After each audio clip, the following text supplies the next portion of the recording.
Thousands of fans across Canada gathered in Hamilton, Ontario to watch the 52nd Vanier Cup, featuring the Laval University Rouge et Or and the University of Calgary Dinos. Tailgaters were on hand early, braving the cold and at times rainy Saturday morning weather to show support for their teams and take part in the festivities.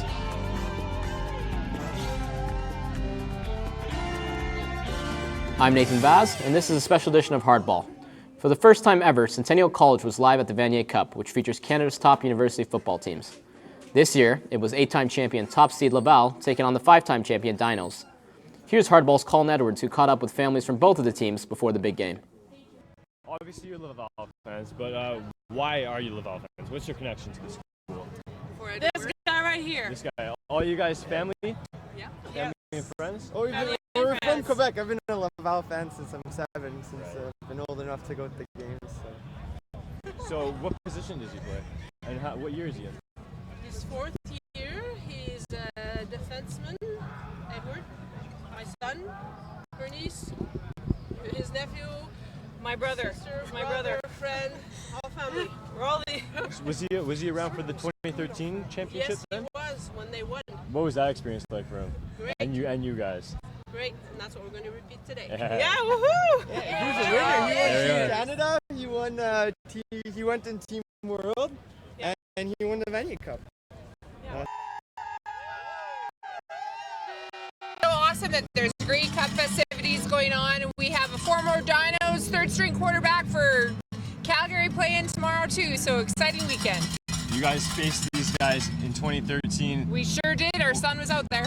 How do you feel about going into this match here? I feel that there boys are going to go out there and just go fight hard. I think they're going to do great today. I think it's going to be a heck of a match. So what position does your son play and what year is he in then? He's in his 4th year, so draft year, and he is a slot back. So number 83. Woo!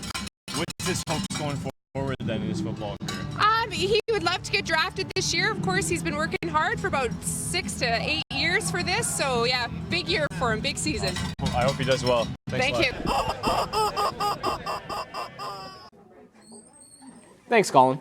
Here's Carmen Tortorelli with his opinion on Laval's uniforms. Matt, look at those Laval beauties. Zoom in. Let's take a look. Beautiful golden helmets, shining like the beautiful day it is today at the Vanier Cup.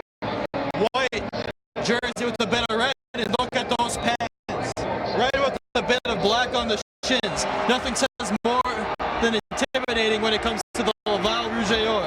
Thanks, Carmen. Yeah, those pants were a thing of beauty.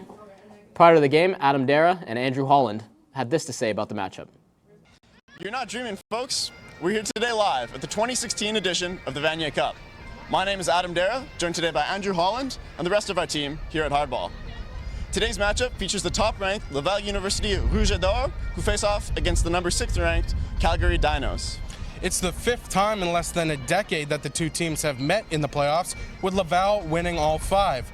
The last matchup came in the 2013 Vanier Cup final, with Laval defeating Calgary 25-14.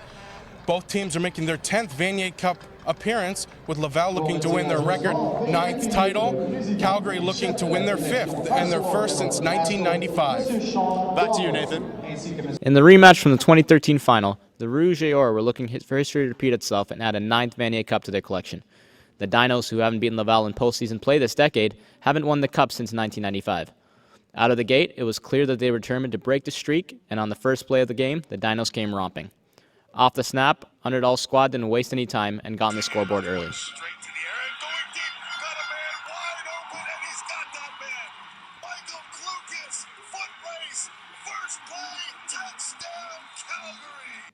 On the first play of the game, Jimmy Underdall connects with Michael Klukas downfield for a massive 86-yard bomb to open the scoring.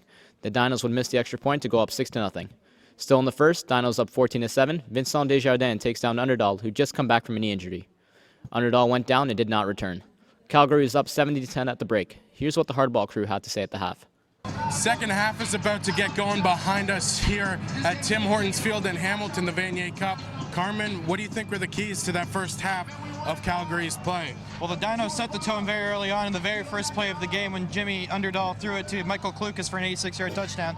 Right in their next possession, Bryce Harper ran in. It was 14-0 right away. Colin, same question. What do you think was the key? Yeah, you know what? the Dinos' quick start really got them going. Laval, they looked a little shaky right off the start. Their defense was struggling. Calgary was airing out the ball, and they're making big plays right from the start. Yeah, I got to say, Calgary's defense really locked down when it was the most important time of the game. Laval was able to move the ball quite well on them, but when it got into their end, they really shut them down, held them to long field goals. And Carmen, talk about that fumble right at the end of the half. Yeah, there was a minute left to play with Laval Rouge were down by 7. When Tyrone Pierre fumbled the ball, he paused for a second when he received it, and then he just seemed to fumble right at the end zone. We'll have more coverage here from Tim Hortons Field in the Vanier Cup. In the third quarter, backup quarterback Adam Sinegger is brought down by Laval pressure led by Frederic Lucier-Roy, which led to a fumble that Laval recovers at the 7-yard line. Laval would be able to convert with a touchdown and trailing just by 3. Late in the third, Vincent Alarie-Tardier punches it in for a touchdown, capping off an 89-yard drive that put Laval in the lead momentarily, 24-20. But hold on, the Dinos came clawing back with 2 field goals to retake the lead at 26-24. With under 5 minutes left in play, Raphael Robideau gets up and gives the Dinos punter a big no-no with a huge block. Laval would recover the football and run it deep into Calgary territory. Laval now gains momentum and has their eyes set on gold. Now at the 4-yard line, number 4 himself, Hugo Richard calls his own number and takes it in for the TD, giving Laval a 31-26 lead. Here it is, 1 down before extinction. Sinegro, straight back, has time, throws wide side, Bailey can't make the catch, incomplete, and Laval hangs on. Carlton Bailey can't hang on to the ball as Laval runs out the clock to lift the 52nd annual Vanier Cup. Look how happy they are. Let the celebration begin. So I'm standing here with Anthony Auclair. Big win for you guys. Tell me a little bit about the game. Man, it was an incredible feeling. It's a bit like our season. We lost the first game, and I thought we lost the second half of this game, and we came back. We were a resilient group, and we won the second half, just like this season. So you guys were down by as many as 14 points. What was the mood like with you guys throughout the game, and what did you say to keep yourselves going? Like I said, we are a resilient group. We knew we were able to do good things against them, and we just believed, man. We just believed.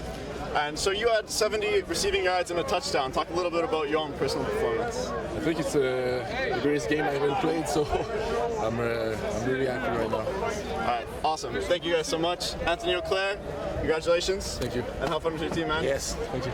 We're here with Raphael Robideau, who made a huge play down the stretch. Talk to me about that defensive play you made down the stretch and what happened there. Yeah, actually it was on a punt. You're talking about the last play? Or? Yeah. The last play, it was a cover 2, so I was in the flat, and I just saw that the QB throwing the pass in my direction, so I made the hit and he lost the ball, so it was the play of the game. You looked more like a basketball player there. Tell me about that athletic play. I never played basketball in a team, but I know how to ball, so I was there and I just jumped like I can, and I blocked the ball. So it was the best play of my career, and I finished my career on that play too. So it was my last game of football. Now you guys went down early. Tell me about how you guys kind of kept the fortitude and the defensive effort with that gap going into the first quarter. The defensive win championship. So we just Steve just believe all the way. So at the end of the game, we knew that we have a good defense, and that's it. Just execute, and that's it. Thank you very much. Thank you. Congratulations. So we're standing here at the conclusion of the 52nd annual Vanier Cup. Final score: Laval 31, Calgary 26. Andrew, tell me a little bit about the end of that game. Yeah, it was a game of momentum shifting, big plays. At the end of the first half, Calgary made a great fumble recovery to swing the momentum in their favor. Going into the second half, a huge block punt shifted it right back to Laval. They never really looked back from there, although Calgary had a great stop on third down to give them a chance at the game-winning touchdown.